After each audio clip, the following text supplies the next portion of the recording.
అందరికీ నమస్కారం. ఈరోజు కథని రచించినది శ్రీగారు. తెలీదక్కా, వరుణ్ చేతిలో కోక్ బాటిల్ తాగడం వరకే నాకు గుర్తుంది. మరి వరుణ్ ఆ రాత్రి నీతో గడిపాడని నీకెలా తెలిసింది అని అడుగుతుంది మధు. ఉదయం నేను లేచేసరికి ఫ్లాట్లో ఎవరూ లేరు. నా డ్రెస్ కూడా మార్చారు. నాకేమీ అర్థం కాక వరుణ్కి కాల్ చేశాను. కానీ తను ఫోన్ లిఫ్ట్ చేయలేదు.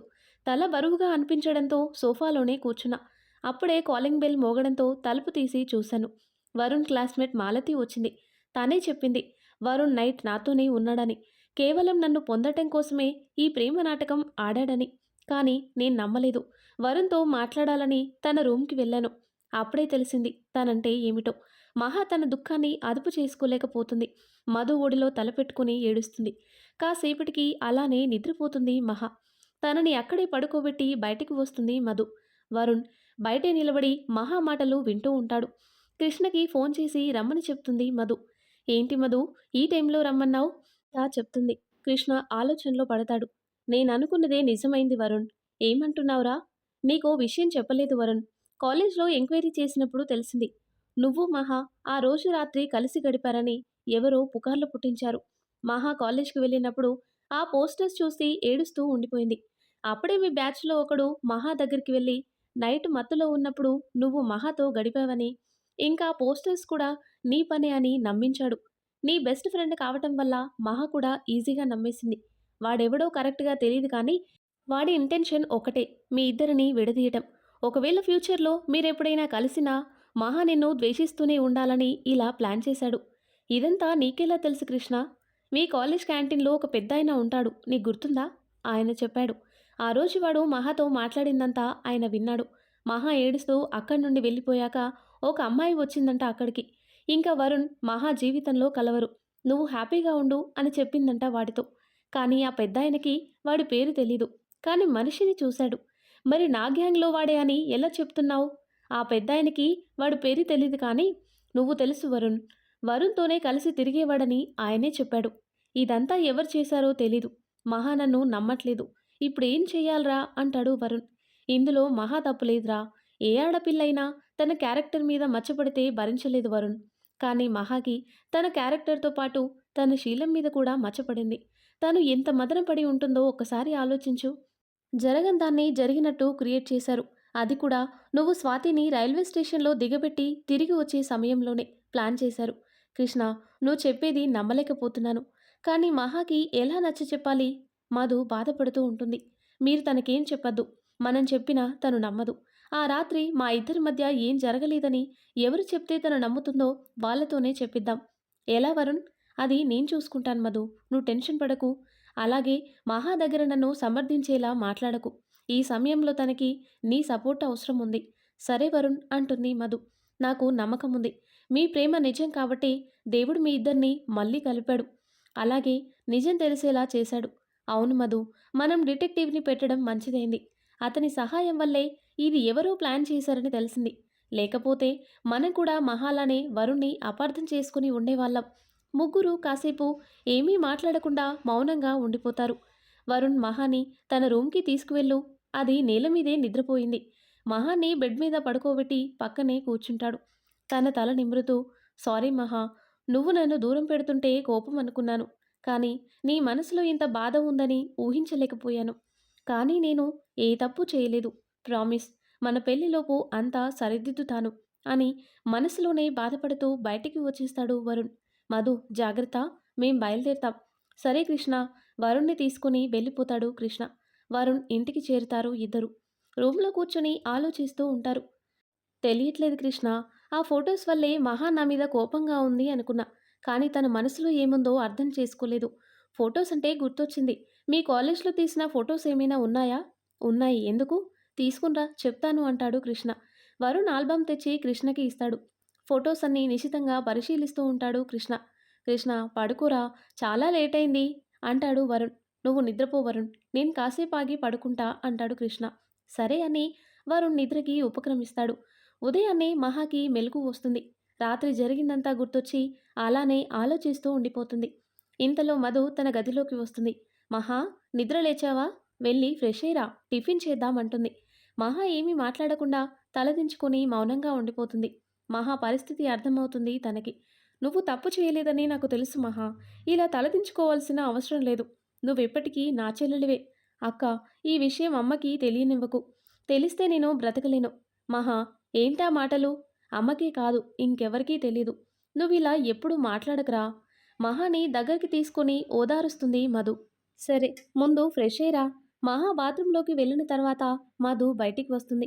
తన ఫోన్ రింగ్ అవ్వటంతో లిఫ్ట్ చేస్తుంది. చెప్పు వరుణ్. మహా, ఎలా ఉంది మధు? పర్లేదు వరుణ్. తనని నేను చూసుకుంటాను. నువ్వు టెన్షన్ పడకు. సరే మధు, నేను కృష్ణ పని మీద వెళ్తున్నాం. ఏమైనా అవసరం పడితే కాల్ చెయ్యి. సరే వరుణ్. వరుణ్, కృష్ణ కాలేజ్కి వెళ్ళి క్యాంటీన్లో పెద్దాయనని కలుస్తారు. వరుణ్ణి చూడగానే గుర్తుపడతాడు ఆ పెద్దాయన. ఆయనతో మాట్లాడిన తర్వాత అక్కడి నుండి బయలుదేరి ఒక ఊరికి వెళ్తారు. అక్కడ ఒక వ్యక్తి కోసం వెతుకుతూ ఉంటారు. కానీ అతని ఆచూకీ తెలియకపోవడంతో 2 రోజుల తర్వాత తిరిగి వరుణ్ ఇంటికి చేరుతారు ఇద్దరు. వరుణ్కి చెప్పి అక్కడి నుండి ఇంటికి వెళ్ళిపోతాడు కృష్ణ. ఏంట్రా, ఇద్దరు ఎక్కడికి వెళ్ళారు? 2 రోజుల నుంచి కనిపించకుండా పోయారు. ఏం లేదమ్మా, ఫ్రెండ్ని కలవడానికి వెళ్ళాను. సరే, త్వరగా రెడీ అయ్యిరా, గుడికి వెళ్ళాలి. ఇప్పుడెందుకమ్మా? నీతో మహాతో గుడిలో పూజ చేయించాలి అనుకున్నాను. అందుకే అంటుంది. ఆల్రెడీ మహా వాళ్ళు బయలుదేరుంటారు. నువ్వు ఫ్రెష్ అయ్యిరా. ఇప్పుడు అవసరమా అమ్మా? అదేంట్రా అలా అంటావు? పెళ్ళికి ముందు ఈ పూజ చేయించడం మన ఆనవాయితీ. మాట్లాడకుండా బయలుదేరు. వరుణ్ ఫ్రెష్ అయిన తర్వాత రాధికని తీసుకుని గుడికి బయలుదేరతాడు. వీళ్ళు వెళ్ళేసరికి మహాని తీసుకుని సుమతి, మధు వస్తారు. వరుణ్ మహాలతో గుడిలో పూజ చేయిస్తారు. పూజ ముగిసిన తర్వాత ఇంటికి బయలుదేరతారు. గుడి మెట్లు దిగుతూ కాలు స్లిప్ అయి పడిపోతుంది మహా. వరుణ్ తనకి చెయ్యిస్తాడు. కానీ మహా తన చేతిని పక్కకు తోసేస్తుంది.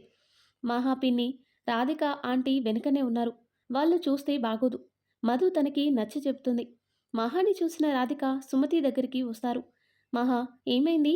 ఏం లేదు పిన్ని, మెట్లు దిగుతూ కాలు స్లిప్ అయి పడిపోయింది. అవునా, సరే పైకి లేవమ్మా. మహాని పైకి లేపుతుంది మధు. కానీ కాలు నొప్పితో అడుగు ముందుకు వేయలేకపోతుంది. కాలు బెనికినట్టుంది. వరుణ్, తనని తీసుకురా. వద్దత్తయ్య, నేను నడవగలను. కాలు నొప్పితో ఎలా నడుస్తావు? వరుణ్, చూస్తావేంట్రా? మహాని ఎత్తుకుని తీసుకురా. వరుణ్ సరే అని తనని ఎత్తుకుని తీసుకువెళ్తాడు. ఇంటికి వచ్చిన తర్వాత మహా కాలుకి మసాజ్ చేస్తుంది మధు. ఎలా ఉంది మహా? పర్లేదక్క, ఇప్పుడు కొంచెం బెటర్. సరే రెస్ట్ తీసుకో అని గదిలో నుండి బయటికి వచ్చేస్తుంది. ఒక పక్క పెళ్లి డేట్ దగ్గర పడుతుంది. వరుణ్ వెతుకుతున్న వ్యక్తి ఆచూకీ తెలియలేదు. కృష్ణ కూడా తన సర్కిల్ అంతా ఉపయోగించి ఆ వ్యక్తి కోసం వెతుకుతూ ఉంటాడు.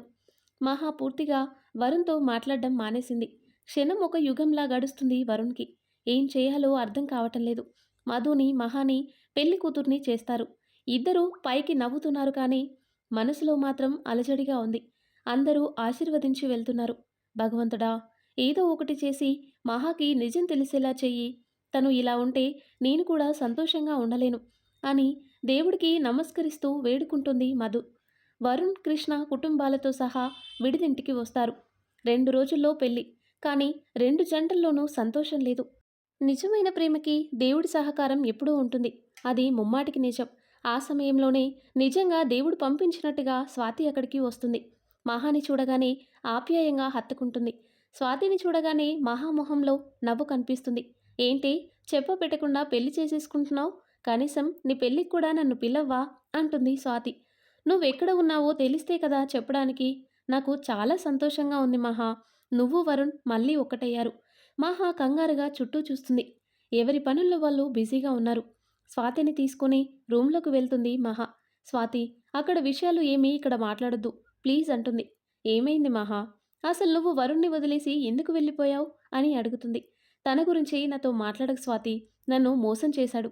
ఏం మాట్లాడుతున్నావు మహా? వరుణ్ నిన్ను మోసం చేయడమేంటి? తనకి నువ్వంటే ప్రాణం. తనెందుకు నిన్ను చీట్ చేస్తాడు? అసలు ఏం జరిగిందే? నేను ఊరు నుండి వచ్చేసరికి వరుణ్ నువ్వు విడిపోయారని కాలేజ్ మొత్తం అనుకుంటున్నారు. నీకు ఫోన్ చేస్తే నీ ఫోన్ పనిచేయలేదు. వరుణ్ణి కలిసి అడిగాను. అప్పుడే చెప్పాడు, ఎవరో మీ ఇద్దరి ఫొటోస్ కాలేజ్ క్యాంపస్లో అతికించారని. ఎవరో కాదు, ఆ పని చేయించింది వరుణ్ణే అంటుంది మహా. లేదు మహా, నీ విషయంలో తను అలా ఎప్పటికీ చేయడు. అసలేం జరిగిందో చెప్పు. ఆ రోజు మాలతి వచ్చి వరుణ్ గురించి చెప్పిన విషయంతో పాటు తను వరుణ్ రూమ్కి వెళ్ళినప్పుడు జరిగిన సంఘటన కూడా చెప్తూ ఉంటుంది. వరుణ్ రూమ్కి వస్తుంది మహా. తను లోపలికి వెళ్ళే సమయంలో వరుణ్ ఇంకా అతని ఫ్రెండ్ మాటలు వినిపించి బయటే ఆగిపోతుంది. ఏంట్రా, మహాతో నైట్ మ్యాటర్ ఫినిష్ చేశావా? నేను దృష్టి పెట్టాక అవ్వకుండా ఉంటుందా? ఇన్ని రోజులు దాని వెనకాల తిరగలేక చచ్చాను. అది సరే, ఇప్పుడు తనని ఎలా వదిలించుకుంటావు? ఆల్రెడీ ప్లాన్ చేశాను. నేను నైట్ తనతో గడిపిన సంగతి దానికి తెలీదు. మత్తులో ఉంది కదా! వరుణ్ మాటలతో మహాకి కళ్ళల్లో నీళ్లు తిరుగుతాయి. అక్కడ ఉండలేక ఏడుస్తూ వెళ్ళిపోతుంది. ఉంది. వరుణ్ అన్న మాటలకి అర్థం. తనని వదిలించుకోవడానికి ఆల్రెడీ ప్లాన్ చేశాను అని చెప్తే ఏదో అనుకుంది. కానీ ఇలా తన గౌరవాన్ని అందరి ముందు నాశనం చేస్తాడని ఊహించలేదు తను. అక్కడే క్యాంటీన్ పక్కన కూర్చుని ఏడుస్తూ ఉంటుంది. అప్పుడే అక్కడికి వరుణ్ ఫ్రెండ్ వస్తాడు. సారీ మహా, వరుణ్ ఇలా చేస్తాడు అనుకోలేదు. ఈ పోస్టర్స్ అన్నీ వాడే అతికించమన్నాడు నిన్ను వదిలించుకోవడానికి. వాడు నా ఫ్రెండే. కానీ ఒక ఆడపిల్ల విషయంలో ఇలా చేయడం నాకు నచ్చలేదు. మహా ఏడుస్తూ అక్కడి నుండి వెళ్ళిపోతుంది. మహా జరిగిందంతా చెప్తూ ఏడుస్తుంది. నో మహా, ఇదంతా ఒట్టి ట్రాష్.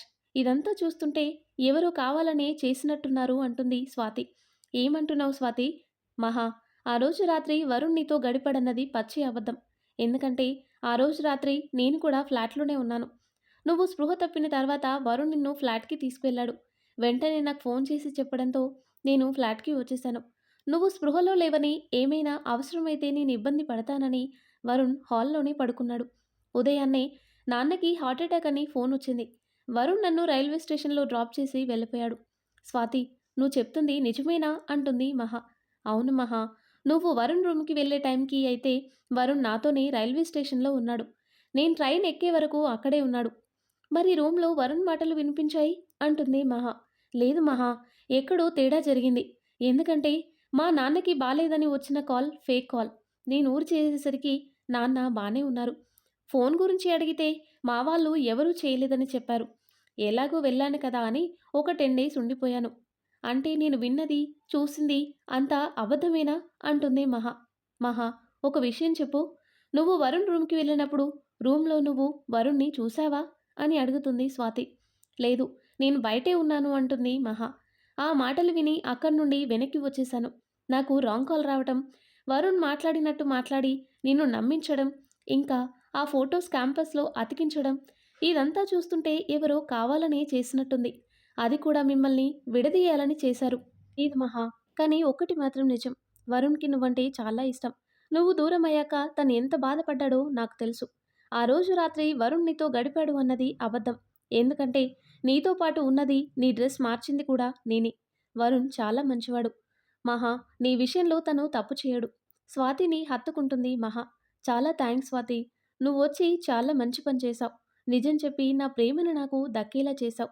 ఇప్పుడే వస్తాను అని చెప్పి అక్కడి నుండి పరిగెత్తుతూ విడిదింటి వైపు వెళ్తుంది. మధు, ఏమైంది దానికి అలా పరిగెత్తుకుంటూ వెళ్తుంది? ఏమో అమ్మా, నేను చూస్తాను అని మహా వెనకాలే వెళ్తుంది మధు. మహా విడిదింటికి వెళ్ళి వరుణ్ కోసం వెతుకుతూ ఉంటుంది. వరుణ్ ఫోన్ మాట్లాడుతూ కనిపిస్తాడు. మహా పరిగెడుతూ వెళ్ళి వరుణ్ణి కౌగిలించుకుంటుంది. సారీ వరుణ్, నిన్ను చాలా బాధ పెట్టాను. చాలా రోజుల తర్వాత మహా స్పర్శ తగలడంతో వరుణ్కి అంతా కలలా ఉంటుంది. తన చుట్టూ చేతులు బిగించి మహాని ఇంకా గట్టిగా హత్తుకుంటాడు. విడిదింటిలో అందరూ ఇద్దరినీ చూస్తూ ఉండిపోతారు. అది గమనించిన కృష్ణ నవ్వుకుంటూ వీళ్ళ దగ్గరికి వస్తాడు. రేయ్, అందరూ చూస్తున్నారా? కృష్ణ పిలుపుతో ఇద్దరూ ఈ లోకంలోకి వస్తారు. వరుణ్ను వదిలి దూరంగా జరిగి చుట్టూ చూస్తుంది మహా. అందరూ ముసిముసిగా నవ్వుకుంటూ ఉంటారు.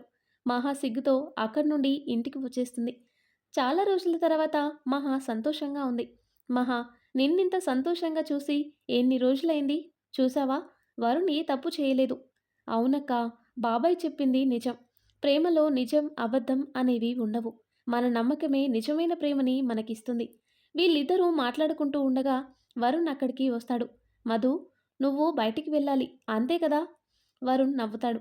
సరే, ఎవరు చూడకుండా త్వరగా వెళ్ళిపో అని అక్కడి నుండి బయటికి వెళ్ళిపోతుంది మధు.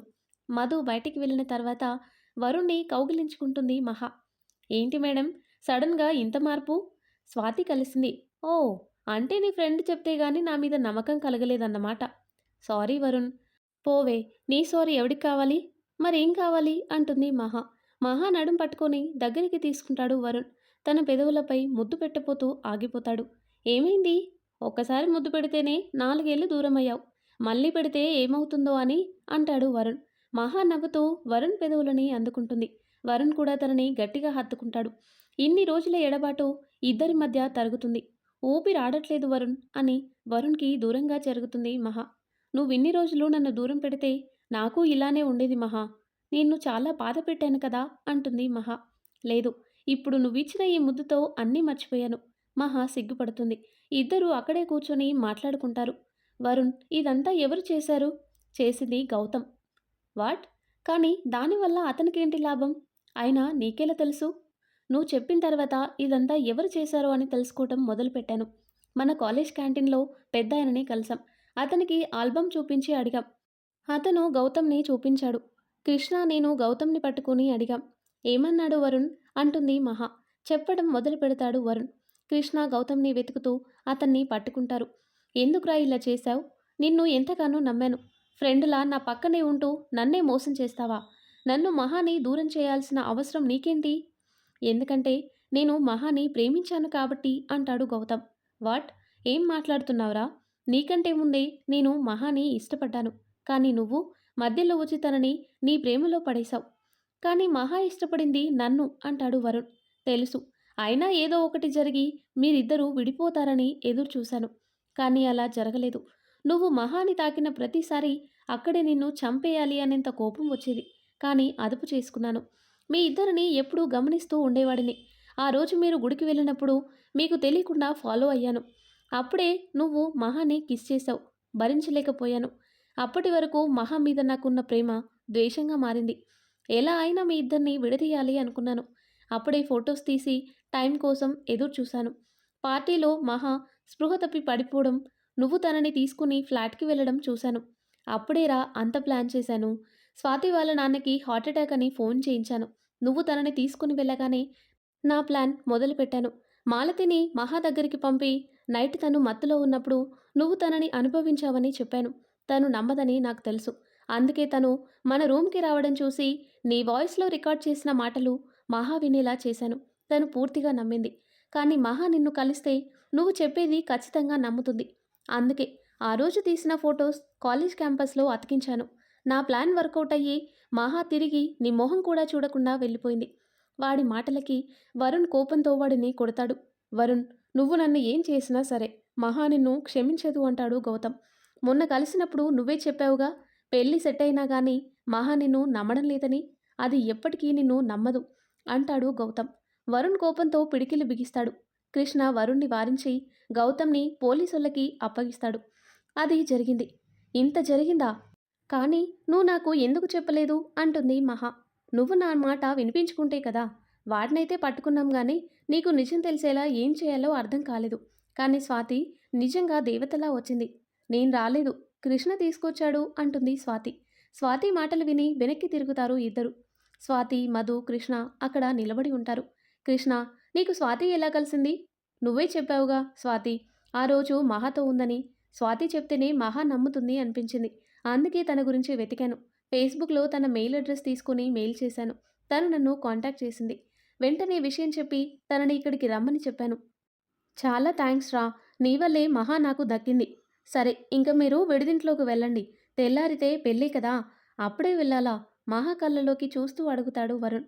చూడు వరుణ్, తెల్లారితే పెళ్ళి. తర్వాత ఎలాగో తను ప్రతి క్షణం నీతోనే ఉంటుంది. ఈ కాసేపైనా మహాని మాతో ఉండనివ్వు. వరుణ్, కృష్ణ విడిదింటికి వెళ్తారు. తెల్లారి పెళ్లి పనులు మొదలవుతాయి. వేద మంత్రాల సాక్షిగా 3 ముళ్లతో 7 అడుగులతో 2 జంటలు ఒకటవుతారు. బంధువులందరూ అక్షింతలతో వాళ్ళని ఆశీర్వదిస్తారు. ఈ కథ ఇంతటితో సమాప్తం. మరొక ఇంట్రెస్టింగ్ స్టోరీతో మళ్ళీ కలుద్దాం. ఈ స్టోరీ మీకు నచ్చితే తప్పకుండా లైక్ చేయండి. ఇలాంటి మరిన్ని ఇంట్రెస్టింగ్ స్టోరీస్ కోసం మన ఛానల్ని సబ్స్క్రైబ్ చేయండి. Thanks for watching.